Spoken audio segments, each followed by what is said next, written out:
Welcome student, today's class for class 9 और ये जो है हमारी टॉपिक चल रहा है sixth exercise 6.3। I think so आप सब वेट कर रहे थे इस वीडियो की। 6.1 और 6.2 हमने कर लिया। 6.3 एक्सरसाइज करने से पहले हमें जो है थ्योरम एक करनी पड़ेगी, जिसपे थ्योरम है हमारी, सिद्ध करो कि त्रिभुज के तीनों कोणों का योग 180 डिग्री होता है। हिंदी में थ्योरम को प्रमेय कहते हैं, आपकी मर्जी है जैसे मर्जी लिखिए। थ्योरम में 5 चीजें होती हैं। पहली स्टेटमेंट, जो कि हम ऑलरेडी लिखे हुए है ना, ठीक। दूसरी गिवन, कि क्या दे रखा है आपने लिखना है। तीसरी टू प्रूव, क्या प्रूव करना है, ठीक है। और एक कंस्ट्रक्शन किसी किसी थ्योरम में होता है, इसमें है। और फिर उसके बाद जो 5वां पॉइंट जो है वो हमारा प्रूफ है, और एक होती है फिगर, ठीक है। स्टेटमेंट आपको मिलती है, और अगर कोई सपोज नेम थ्योरम हो, मतलब थ्योरम का जो नाम होता है, जैसे पाइथागोरस थ्योरम है, ठीक है, उसका नाम है, तो उसकी स्टेटमेंट भी बच्चों को लिखनी आ जाती है। तो आपको जब भी थ्योरम आए तो ये सारी चीजें आप एक साथ रिकॉल कर लिया करो कि ये हमने लिखना है। हर चीज के नंबर होते हैं। सपोज आपकी थ्योरम नहीं भी आती, आप गिवन टू प्रूव लिखा है 1 मार्क मिल जाएगा। कंस्ट्रक्शन याद आ गया, लिखते लिखते फिगर बनाए तो हाफ मार्क्स इसका मिल जाएगा। तो डिपेंड करेगा थ्योरम कितनी लंबी है, उस हिसाब से 3 मार्क्स या 4 मार्क्स में आती है। और 1-1.5 अगर बच्चा थोड़ा सा भी स्मार्ट है ना, तो 1-1.5 नंबर तो कोई भी ले लेता है। बाकी अगर आपने इतने तक कर लिया ना, तो आई थिंक सो रिकॉल भी हो जाता है। 2 या 3 पॉइंट्स होते हैं प्रूफ में, अगर बच्चा उन पॉइंट्स को दिमाग में फिट बैठा लेना, ठीक, तो ये हो जाती है क्वेश्चन, ठीक। लेट्स सी कैसे करना है। सबसे पहले दिया है, तो क्या दे रखा है इसमें कि एक त्रिभुज है, हमने मैथमेटिकल लैंग्वेज में लिखना है। एक त्रिभुज है ABC, ना हिंदी में ना इंग्लिश में, ठीक है। ये एक त्रिभुज बना दी ABC, ठीक है। और हमें क्या सिद्ध करना है कि angle A plus angle B plus angle C equal to 180 degree, ठीक। रचना में हम क्या करेंगे, एक लाइन खींचेंगे। बस जिस बच्चे को रचना याद हो गई उसको तो थ्योरम भी याद हो जाती है। एक लाइन खींचेंगे XY, और जो कि A से गुजरती होगी और BC के समांतर होगी, ठीक है बेटा।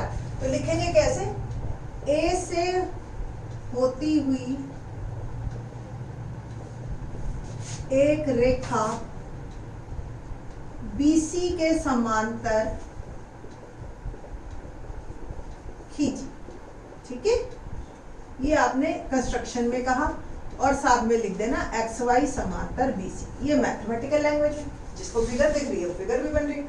अब आपकी देखो फिगर भी बन गई, दिया है भी लिखा गया, सिद्ध करना भी लिखा गया, और रचना भी लिखी गई। हो गए आपके 2 नंबर यहीं तक कंप्लीट हो गए, ठीक। नेक्स्ट, अब आपका प्रमाण या प्रूफ।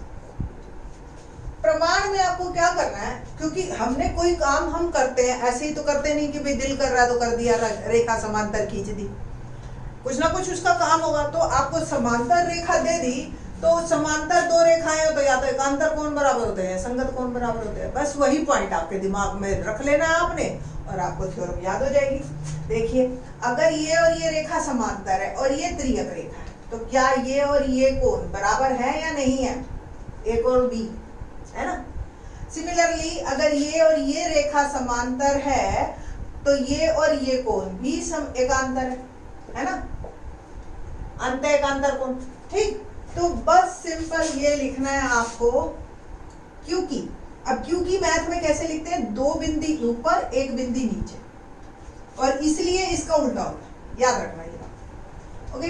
तो क्योंकि, या आप लिख लीजिए वर्ड, क्योंकि XY समांतर BC कोण XAB ये वाला बराबर एंगल ABC, ठीक है। ऐसे ही कोण YAC बराबर ACB। रीजन लिख देंगे आप एकांतर को, बस दोनों में सेम रीजन है, इसलिए दोनों इकट्ठे लिखे। इसको नाम दे दीजिए, angle 1 equal to angle B लिख दो चाहे, और angle 2 equal to angle C लिख दो, ठीक है, आपकी मर्जी। अब देखिए क्या 1 प्लस ए प्लस 2 इन तीनों का सम 180 होगा। ये आप 6.1 में पढ़ के आए हुए हो क्या कि एक ही रेखा पर बने कोणों का योग, बने कोणों का योग 180 डिग्री होता है, ठीक है ना। अब एक की जगह बी लिख दीजिए और ए तो एज इट इज, और 2 की जगह सी लिख दीजिए, क्योंकि ये हमने पहले ही 1 और 2 पढ़े, ठीक है, बराबर 180 डिग्री। इसका रीजन लिख दीजिए 1 व 2 से, ठीक है, ये इसका रीजन। तो बस ये सिद्ध हो गया कि कोण त्रिभुज के तीनों कोणों का योग 180। अब देखो आपको अगर स्टेटमेंट में मिला है तो आपने स्टेटमेंट में ही आंसर देना है। लिखिए इससे सिद्ध होता है, इससे सिद्ध होता है कि त्रिभुज के तीनों कोणों का योग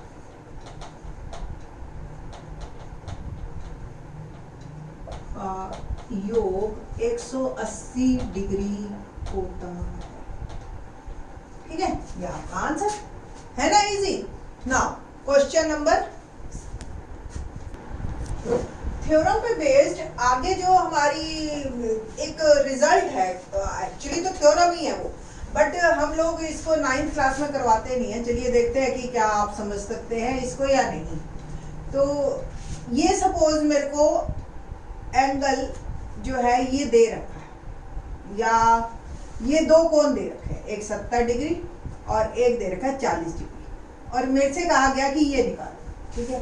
तो बाह्य कोण, किसी भी त्रिभुज का बाह्य कोण आंतरिक सुदूर कोणों के, आंतरिक सुदूर कोणों के योग के बराबर होता है। ये लाइन पहले समझ लीजिए आप, तब आपको इसको आप प्रॉपर्टी को एंजॉय करोगे, सवालों में यूज करोगे इसको। ये त्रिभुज है ABC और ये बाह्य कोण है, देख रहे हो ना, C अंदर है तो ये बाहर का। अब इस कोण का ये कोण बाकी दो के जोड़ के बराबर होगा हमेशा, ठीक है। ये वाले को छोड़ के बाकी दो कोण है उसको आंतरिक, अंदर के, सुदूर मतलब पास वाला छोड़ के दूर वाला कोण, दो कोण बने। जैसे अगर इस त्रिभुज में आप देखो तो ये अगर बाह्य कोण है तो ये दोनों कोण के, कोई जरूरी नहीं यही ऐसे इसी हॉरिजॉन्टल लाइन में बाह्य हो, ऐसे भी हो सकता है, ये भी बाह्य, ये भी इन दोनों के योग के बराबर होगा। आपको पता है ना, करवाया था शीर्षाभिमुख कोण बराबर होता है, ये शीर्षाभिमुखी तो बन रहा।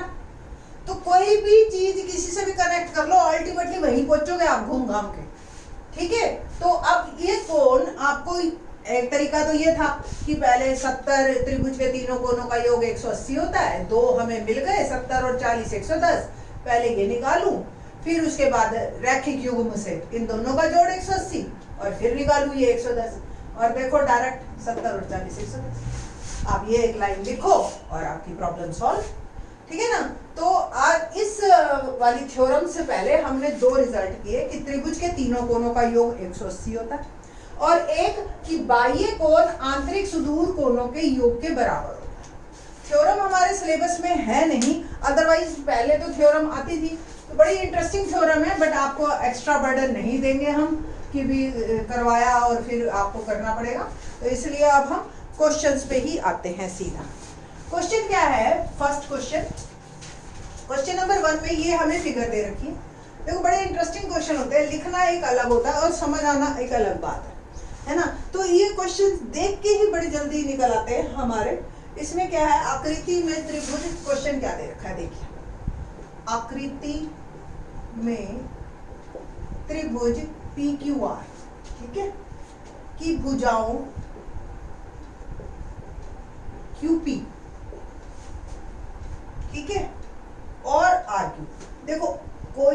त्रिभुज है ना, उसके दो हो सकते हैं, QP भी बोल सकते हैं, PQ भी बोल सकते हैं। बट PQ अगर बोला तो ऐसे एक्सटेंड होगी, P से होते हुए Q की तरफ, QP बोला तो Q से P की तरफ जाते हुए और आगे एक्सटेंड होगी। बात समझ आ रही है? QPQ लिखा, सेम RQQ लिखा, R से होते हुए Q की तरफ जाते हैं। ठीक है बेटा, तो QP और RQ को क्रमशः S और T बिंदु तक बढ़ाया गया, को क्रमशः S और T बिंदु तक बढ़ाया गया। आपको दिख रहा है?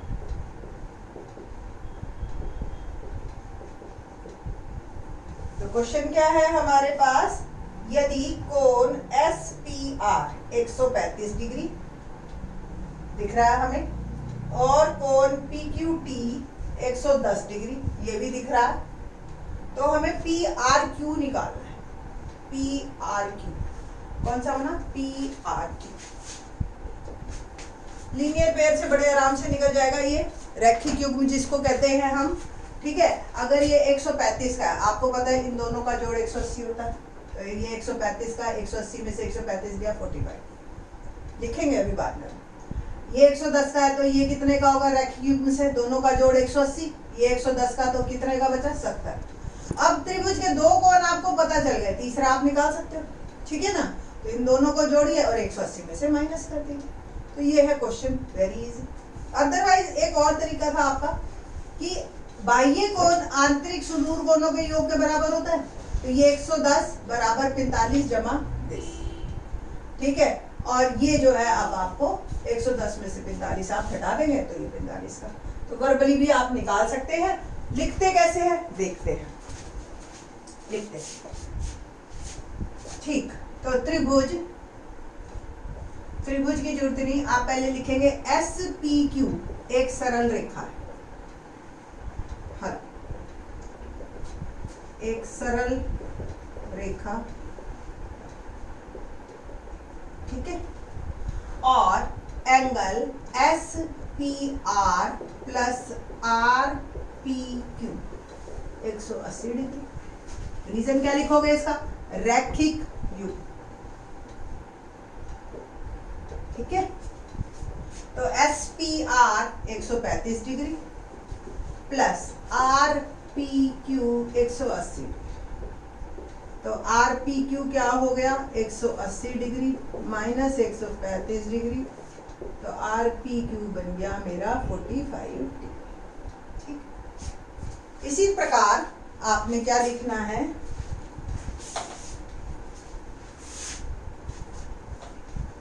इसी प्रकार RQT एक सरल रेखा है, एक सरल रेखा है। कोण PQR जमा PQT 180 डिग्री। ठीक है ना, ये तो हमने निकालना है, तो PQR हमें निकालना है और PQT बना 110 डिग्री 180, तो PQR बन गया 180 घटा 110 70। ठीक है, इसको आप एंगल P भी लिख सकते हो नंबर 1, और इसको नंबर Q भी लिख सकते हो 70 डिग्री नंबर 2। बस अब आपने क्या करना है, त्रिभुज PQR में, ठीक है, कोण P plus Q plus R 180 degree. P हमें दे रखा है 45 डिग्री, Q हमने निकाल लिया 70 डिग्री, R हमें निकालना है। 70 और 45 आपका हो गया 115 डिग्री, है ना, 180 डिग्री।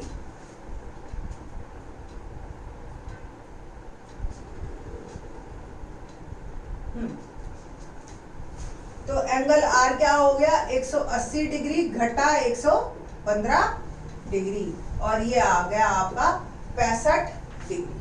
ठीक है, तो इस तरीके से ये आपका क्वेश्चन कंप्लीट होता है। एंगल R आपने निकाल दिया, बहुत ही आसान है, मेरे हिसाब से दोबारा करने की जरूरत नहीं पड़ेगी, आपको एक बार अच्छी तरह से देख लोगे। बाकी के क्वेश्चन नेक्स्ट वीडियो में। थैंक्स।